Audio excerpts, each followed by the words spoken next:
오늘 우리에게 주시는 하나님의 말씀은 요나서 3장 1절에서 10절 말씀입니다. 요나서 3장 1절에서 10절 말씀, 제가 가진 성경으로 구약성경 1288쪽입니다.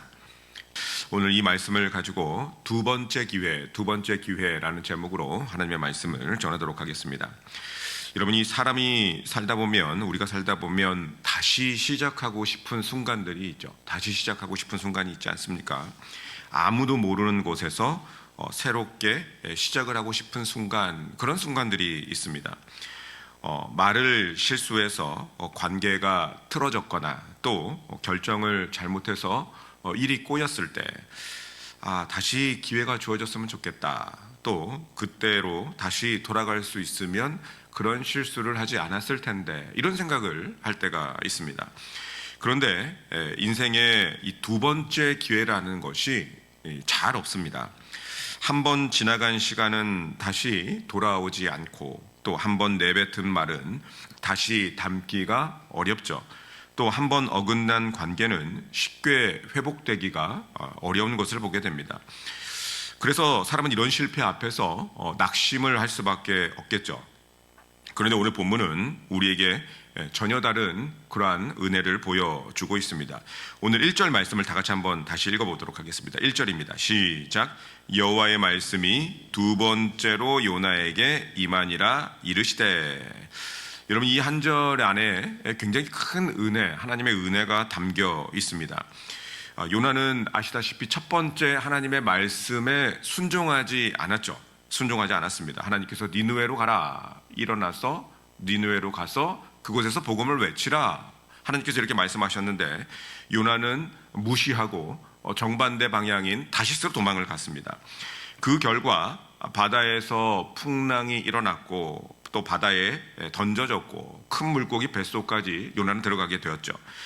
사람의 눈으로 보면 바다에 던져지는 순간 요나는 끝난 것 아니겠습니까? 끝난 사람입니다. 선지자로서도 실패한 사람, 두 번째 기회가 없죠. 바다에 빠지는 그 순간. 그런데 하나님은 요나를 그 순간 끝내지 않으셨고 물고기 뱃속에서 다시 건져주신 이후에 말씀하셨습니다. 여호와의 말씀이 두 번째로 요나에게 임하니라. 여호와의 말씀이 두 번째로 요나에게 임하니라. 하나님은 오늘날도 실패한 사람들에게 다시 말씀하십니다. 도망간 사람에게도 다시 찾아오시고 순종하지 못한 사람에게도 다시 사명을 맡기시는 분. 오늘 본문에는 두 가지 반전이 나오는 것 같습니다. 하나는 요나의 반전, 두 번째 기회가 주어지자 요나는 정신을 차리고 일어나서 니느웨로 가서 복음을 외치는 그런 모습이 나오고, 또 하나는 니느웨 백성들의 반전을 오늘 본문은 또 보여주고 있죠. 가장 악하고 폭력적이던 그 도시 백성들, 왕부터 백성까지 또 이 짐승들까지 높은 자로부터 낮은 자까지 다 회개하면서 나오는 것을 보게 됩니다. 오늘 말씀을 통해서 다시 기회를 주시는 하나님, 또한 이 돌이키는 자를 살리시고 회복시키시는 그 하나님을 한번 살펴보도록 하겠습니다. 첫 번째 메시지는 하나님은 실패한 사람들에게도 다시 기회를 주시고 말씀하신다는 것입니다. 1절 제가 다시 한번 읽어보면 여호와의 말씀이 두 번째로 요나에게 임하니라 이르시되. 저는 이 구절이 요나서 전체에서 가장 은혜로운 구절이라고 저는 생각을 합니다. 왜냐하면 여기에 하나님의 성품이 담겨 있기 때문이죠. 두 번째 기회를 주시는 하나님. 여러분 생각해보면 요나는 단순한 실수를 저지른 사람이 아니죠. 몰라서 실수를 저지른 사람이 아니었습니다. 하나님의 명령을 정면으로 거부한 사람이 이 요나였습니다. 니느웨로 가라고 하셨는데 정반대 다시스로 도망가 버리고 하나님의 뜻을 알면서도 무시하고 피해버렸습니다. 그 결과 큰 폭풍을 만났고 바다에 던져졌고 큰 물고기 뱃속에까지 들어갔던 사람이 요나였습니다. 우리 기준으로 보면 이미 실패했기 때문에 끝난 사람 아니겠습니까? 다시 그 사람에게 사명을 맡길 수 없죠. 요즘 말로 하면 해곡감입니다. 해곡감. 그런데 하나님은 그렇게 하지 않으셨죠. 하나님은 물고기 뱃속에서 요나를 건져내신 후에 요나에게 두 번째 다시 말씀해 주셨습니다. 세상은 실패한 사람들에게 두 번째 기회를 잘 주지 않지 않습니까? 한 번 실수하면 신뢰를 걷어버립니다. 한 번 넘어지면 그 사람에게 다시 기대하지 않겠습니까? 그래서 사람들은 자신의 실패를 굉장히 두려워합니다. 실패하면 끝이라고 생각하기 때문이겠죠. 그런데 하나님께서는 다르시다는 것이죠. 다시 말씀해 주시고 다시 기회를 주시고, 아브라함도 보면 실패한 사람 아니겠습니까?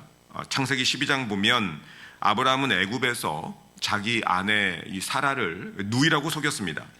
그런데 20장에 보면 똑같은 실수를 또 반복합니다. 아내를 이제 또 누이라고 속입니다. 그럼에도 불구하고 하나님께서 아브라함을 사용하지 않았습니까? 그런데 이 창세기 26장을 보면 아브라함의 아들 이삭도 리브가를 누이라고 속입니다. 이게 이 집안 내력도 아니고, 또 이삭의 아들 야곱, 에서도 속이고 아버지 이삭도 속이고 삼촌 라반도 속이고, 이 보면 아브라함 집안의 내력이 거짓말, 이거죠. 거짓말. 그럼에도 불구하고 하나님께서는 이 야곱을 이스라엘로 바꿔 주셨습니다. 그런데 이 사람이 그냥 바뀐 것은 아니었죠. 아브라함 아내 빼앗기고 그날 밤 잠 제대로 잤겠습니까? 거의 꼴딱 밤을 새웠겠죠. 그러다가 이삭도 제물로 죽일 뻔하고, 야곱은 거짓말하다가 부모님과 생이별을 했습니다. 도망간 이후에 생이별을 하고 하나님과 씨름하다가, 천사와 씨름하다가 환도뼈가 부러져 버리고 제대로 걷지도 못하고, 하나님께서 다시 기회를 주시는데 다시 사용을 해 주셨는데 변화되기까지 고난의 풀무에서 엄청나게 고생을 했습니다. 여러분, 그래서 성경은 완벽한 사람들의 이야기가 아니죠. 실패했지만 다시 기회를 주셔서 하나님이 사람 만드는 그러한 이야기, 그런 스토리가 이 성경의 스토리입니다. 저와 여러분도 마찬가지죠. 도대체 저도 그렇고 여러분들도 그렇고 기회를 몇 번 받으셨습니까? 기회 많이 받으셨죠. 그런데 수도 없이 받았는데 처음부터 좋은 말 할 때 말 들었으면, 니느웨로 갔으면 왜 풍랑을 만나고 왜 성난 파도에 빠지고 왜 물고기 뱃속에 들어갔겠습니까? 야곱의 경우 거짓말하다가 어머니 리브가와는 그 두 번 다시 만나지 못했습니다. 리브가와는 두 번 다시 만나지 못했죠. 그런 생 고생을 하지 않아도 됐는데, 처음에 좋은 말 하면 좋은 말 할 때 들었으면 됐는데 돌고 돌아서 고난의 풀무에 한 20바퀴 돌아서 처음 그 자리에 온 것이죠. 여러분, 신앙생활에서 중요한 것은 그런데 한 번도 실패하지 않은 것이 아니죠. 실패 후에 하나님의 음성을 다시 듣고 또 넘어진 후에 다시 일어나는 것입니다. 끝났다고 생각한 자리에서 그럼에도 불구하고 다시 순종의 자리로 나아오는 것이죠. 그래서 하나님께서는 저와 여러분들에게도 똑같이 이렇게 말씀하십니다. 여호와의 말씀이 두 번째로 임하니라. 두 번째로 임하니라. 다시 말씀해 주시는 하나님, 다시 저와 여러분들에게 기회를 주시는 하나님, 그 하나님의 은혜가 저와 여러분들의 인생을 다시 일으키게 될 줄로 믿습니다. 두 번째 메시지는 하나님은 진심으로 돌이키는 자들을 살리신다는 것이죠. 하나님께서는 두 번째로 말씀하시자 이 요나는 니느웨로 가게 됩니다. 그리고 단 한 문장의 메시지를 선포하죠. 우리 4절 같이 한번 읽어보겠습니다. 4절입니다. 시작. 요나가 그 성읍에 들어가서 하루 동안 다니며 외쳐 이르되 40일이 지나면 니느웨가 무너지리라 하였더니, 여러분, 어떻게 보면 정말 성의가 없는 메시지 아닙니까? 40일이 지나면 니느웨가 무너지리라. 위로도 없고 축복도 없고 약속도 없고 단지 그냥 심판의 선언뿐이었습니다. 근데 여러분, 이 종종 역사적 기록이나 어떤 책들을 보면 어떤 교회에서 미국의 교회였던 걸로 기억이 나는데 주일 강단에서 목사님이 본문만 읽었습니다.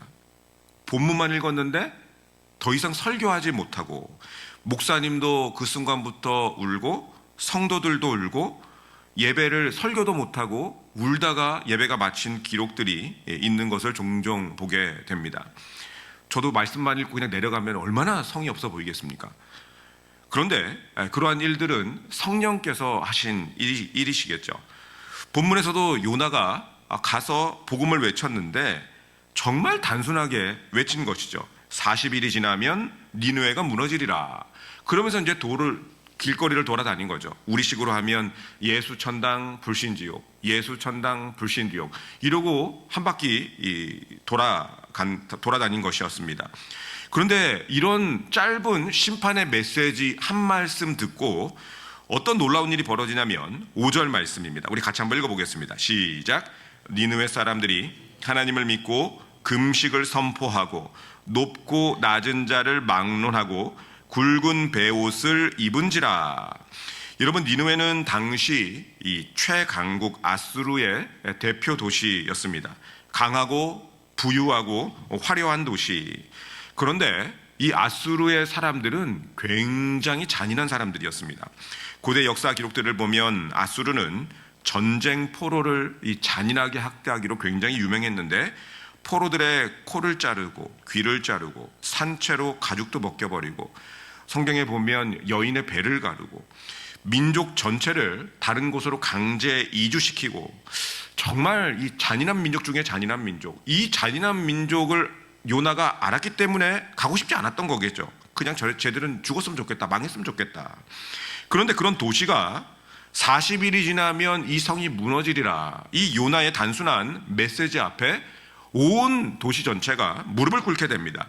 왕부터 백성까지 금식을 선포하고 또 짐승에게까지 금식을 명령하면서 회개로 나아가죠.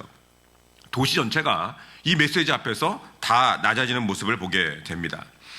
여러분, 이 때로 단순한 메시지에 예수님을 믿고 영접한 분들이 계시는데, 서울의 이 논현동에 있는 어떤 교회, 그 목사님의 유튜브 설교를 몇 살짜리들이 들었냐면 10살, 8살, 5살 이 세 자매 10살짜리, 8살짜리, 5살짜리 아이들이 그 논현동에 있는 목사님의 설교를 듣고 일산에서 자기 3명만 버스 타고 논현동까지 와서 예배를 드린다. 그 목사님이 그렇게 말씀을 하시더라고요.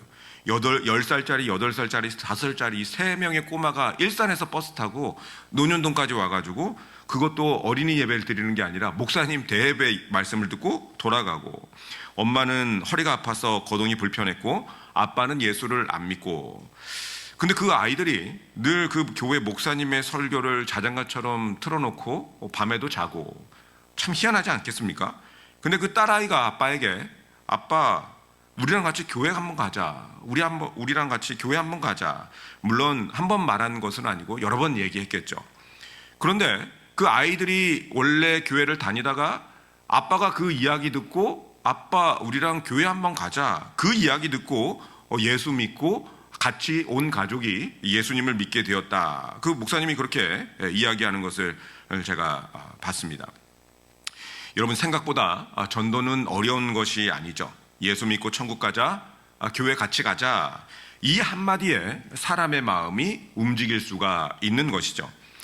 예전에 부산에서 이 불교 여전도회 회장, 여러분 불교협회도 여전도회 회장이 있는 거 아십니까? 불교 여전도회 회장, 딱 얼굴 자체, 또 걸음걸이 자체가 보통 여자분이 아니신데, 근데 이제 저희가 섬겼던 교회에서 버스 정류장 앞에서 이 자판처럼 이렇게 펼쳐놓고 항상 겨울에는 따뜻한 차를, 여름에는 시원한 차를 준비해서 커피 전도, 이 차 전도하면서 이 복음을 계속해서 전했는데, 화요일마다 전했는데, 늘 거기를 쳐다보지도 않고 플랜카드로 예수 믿고 이제 천국 가자고 그렇게 붙여놨으니까, 이 불교 여전도 협회 회장님이 얼마나 그 마음이 이 저주로 가득했겠습니까? 지나갈 때마다 저주하면서 지나갔는데, 더운 여름에 목이 너무 말라서 그곳을 지나가면서 차 한잔하고 가세요, 차 한잔하고 가세요, 그 말을 듣고, 그때 또 목이 너무 말라서 이 말을 듣고 아유, 차나 한 잔 먹자. 뭐 차 한 잔 마신다고 내가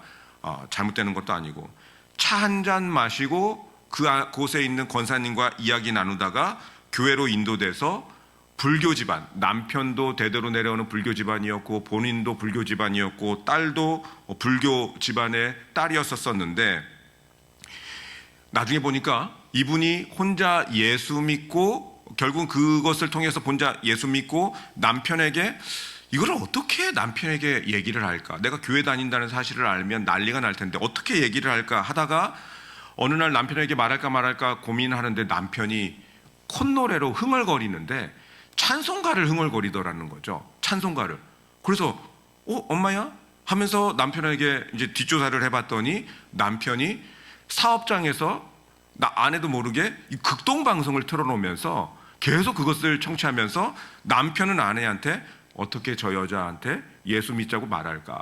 그리고 딸은 캐나다로 유학을 갔는데 캐나다에서 이민교회 가서 밥 얻어먹으러 갔다가 그곳에서 예수 믿고, 딸도 우리 부모님은 불교협회 여전도회 회장이고 아빠는 대대로 집안이었었는데 이걸 어떻게 얘기할까. 세 사람이서 계속 그렇게 고민하다가 나중에 엄마가 트고 아빠가 알게 되고 딸아이가 와서 같이 저희 교회에 예배드리러 온 모습을 보면서 정말 이 전도가 어떻게 보면 어려운 것일 수도 있지만 이렇게 단순하게 복음이 전파되는 경우가 있구나. 그래서 고구마 전도왕 김기동 목사님의 전도 방법이 무엇이겠습니까? 익었는지 안 익었는지 찔러보라는 것이죠. 예수 믿고 열심히 교회 잘 다니면 축복해드리고, 혹시 안 믿고 있거나 쉬고 있으면 권면하는 것이죠. 예수 믿고 천국 갑시다. 이번에 저희 교회에서 부흥회도 있고 또 이 간증 집회도 있지 않습니까? 한번 오시겠습니까? 들어봐.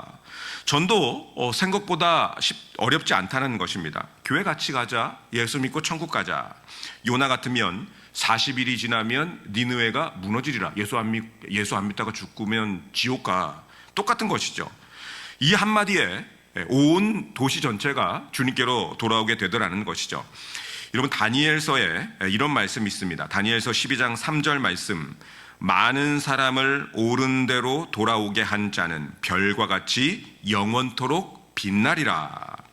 이런 말씀을 맺도록 하겠습니다. 첫 번째, 하나님은 실패한 사람에게도 다시 말씀하시는 하나님. 다시스로 도망갔던 요나에게 하나님은 두 번째 말씀을 해주셨고, 그 은혜는 오늘날 저와 여러분들에게도 동일하게 주어집니다. 두 번째, 하나님은 진심으로 돌이키는 자들을 살리신다는 것이죠. 그런데 그 방법이 굉장히 단순했습니다. 40일이 지나면 니느웨가, 이 도시가 무너지리라. 예수 믿으면 천국 가고 예수 안 믿으면 지옥 간다. 이런 단순한 메시지에 사람들의 마음이 움직여서 주님께로 돌아올 수 있다는 것입니다. 우리 시간에 이 말씀을 생각하면서 기도하며 나가기를 원합니다. 하나님 아버지, 요나에게 두 번째 말씀을 주셨던 것처럼 저희에게도 다시 말씀하여 주시옵시고, 실패와 연약함 가운데서도 다시 일어나 순종할 수 있도록 역사하여 주시옵소서.